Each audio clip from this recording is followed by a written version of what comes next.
আসসালামু আলাইকুম। কেমন আছেন সবাই? আশা করি সবাই ভালো আছেন।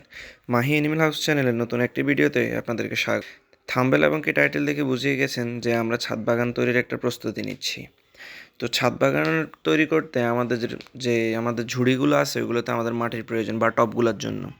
তা আমরা আমাদের পূর্বে কিছু টব ভেঙে নিয়েছি। টবগুলো মূলত এই যে ফলের ঝুড়ি আরকি।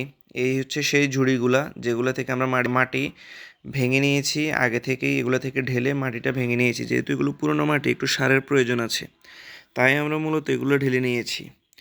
ভালো করে ভেঙে ছোট করে নিচ্ছি এগুলো এই কারণে, এগুলোর সাথে সার মিক্স করব এবং কি আবার পুনরায় এগুলো টবে দিব। আরও 2-3টা টব রয়ে গেছে, ভেঙে নিচ্ছে ভালো করে। তারপর আমরা নিয়েছি জৈব সার। জৈব সার নিয়েছি 2 বস্তা, আমরা কালেকশন করেছি আমার এক বন্ধুর মাধ্যমে এই মাটিগুলোর সাথে মিক্স করার জন্য। এই জৈব সার গাছে দিলে বা মাটিতে মিক্স করলে গাছের জন্য অনেক ভালো, এবং কি যারা ছাদ বাগান করেন অবশ্যই জৈব সার বেশি মিক্স করার চেষ্টা করুন। এতে ছাদে গাছপালা খুব ভালো হয়, গ্রোথ ভালো থাকে। প্রথমে আমরা 1 বস্তা ভালো করে গুঁড়ো করে মাটির সাথে মিক্স করে দিয়েছি। পরবর্তীতে আরও 1 বস্তা ঢেলে নিয়েছি। এগুলো ছোট ছোট করে মাটির সাথে ভালো করে মিক্স করে দেব। 2 বস্তা মিক্স করে দেওয়া শেষ। উপরে আমরা দিয়ে দিয়েছি, পরবর্তী একসাথে মিক্স করবো। এগুলোতে এখন কিছু রাসায়নিক সার দিব, যা সার দোকানে গেছি মতন আমাদেরকে দেওয়া হয়েছে। 2 রকমের সার দিয়েছে। আসলে সারগুলোর নাম আমার জানা নাই। জাস্ট সার দোকানে যাই বলছি যে ছাদে মাটির সাথে মিক্স করবো, তো সার দোকানদার আমাদেরকে এই 2টা সার দিয়েছে। তা আমার ছোটো ভাই ভালো করে মাটিগুলোর উপর ছিটিয়ে দিচ্ছে। পরবর্তীতে আমরা বেলচা দিয়ে সবগুলো মাটি ভালো করে মিশিয়ে নিব, প্রপারলি সারগুলো মাটির সাথে মিশে যায় এবং কি গাছের গ্রোথ ভালো হয় এবং ভালো মতো যেন ভালো কিছু করা যায়। ইনশাল্লাহ ছাদে আমরা মূলত কিছু সবজি এবং কি ড্রাগন ফল গাছ লাগানোর চেষ্টা করব। এই জন্যই মূলত আমাদের নতুন করে টব রেডি করা।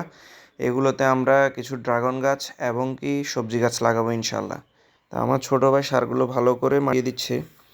2 রকমের সার দিয়েছিল বাজার থেকে। 1 রকমের সার ছিটাচ্ছে এবং কি পরবর্তীতে বাকিগুলো আমরা দিয়ে দিব। আরেকটা হচ্ছে এই লাল রঙের সারটা। এই সারটাও দিয়েছে দোকান। আমরা এই সারটাও মাটির উপরে ভালো করে দিয়ে দিচ্ছি। এগুলো হচ্ছে সেই ফলের ঝুড়ি যেগুলোতে আমরা মূলত গাছ রোপণ করব মাটি দিয়ে। এগুলো ভরাট করার জন্যই মূলত মাটির তৈরি করা। সম্পূর্ণ সার দেওয়া শেষ আলহামদুলিল্লাহ। এখন আমরা এগুলো ভালো করে মিক্স করে নিব। এই হচ্ছে আমার ছাদের ভিউ। এই টবগুলো আমি রেডি করে রেখেছি, ঝুড়ি আর কি। আমার ছাদের ভিউ। ছাদে কিছু সবজি গাছ আপাতত আছে, ইনশাল্লাহ আগামী ভিডিওতে আমরা আপনাদেরকে দেখানোর চেষ্টা করব। ইনশাআল্লাহ আমরা এই টবগুলোতে কী কী গাছ লাগাই আপনাদেরকে আগামী ভিডিওতে দেখানোর চেষ্টা করব। ভিডিওটি শেষ পর্যন্ত দেখার জন্য অসংখ্য ধন্যবাদ। আসসালামু আলাইকুম।